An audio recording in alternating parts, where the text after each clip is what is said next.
The Environmental Protection Agency, the EPA, has declared carbon dioxide pollution a health hazard. That opens the door for Congress, if it wants, to pass sweeping reforms that could cost businesses big bucks. And that could supersize the price of energy and housing and, well, everything in the supermarket. Grover Norquist is the president of Americans for Tax Reform. He joins us live. Grover, this is, of course, a dramatic change from the previous administration. In your judgment, will this, in the end, trigger broad new regulations, and is that bad? It will, and it is bad. What just changed is the Obama administration, Nancy Pelosi, Harry Reid, have always said they wanted to dramatically raise the cost of energy so people would use less energy because of the so-called global warming.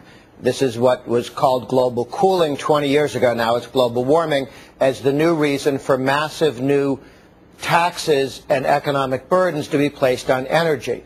Obama, during the campaign, talked about wiping out the coal industry.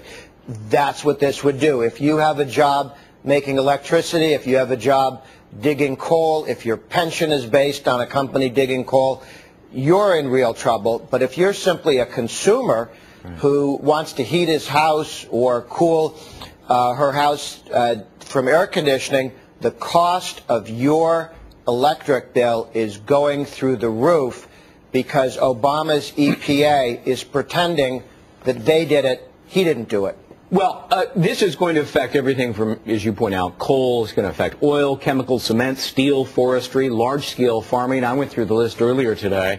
And assuming that these burdensome regulations then passed on the cost to consumers, we're all looking at higher prices, right?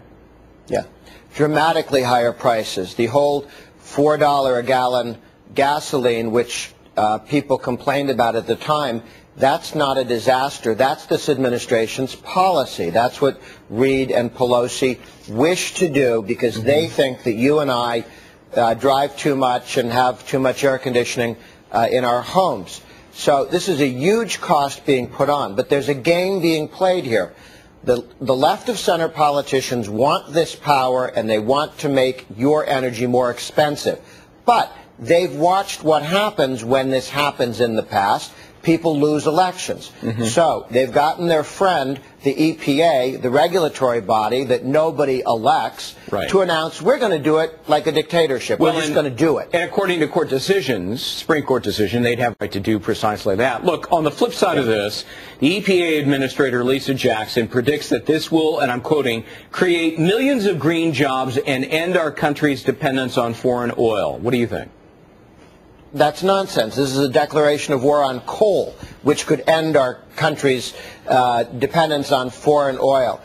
They've done nothing to get rid of the laws, the rules against nuclear power, which would also do what they say they want to do if it's to have clean energy. So this is an effort to raise the cost of energy, to raise taxes, and it makes us massively less competitive around the world. It's a very, very bad policy. They are wise to hide the person brandishing the machete that's going to work on the economy in the EPA, which doesn't have to face elections. Grover Norquist, president of Americans for Tax Reform. Thank you very much. You got it.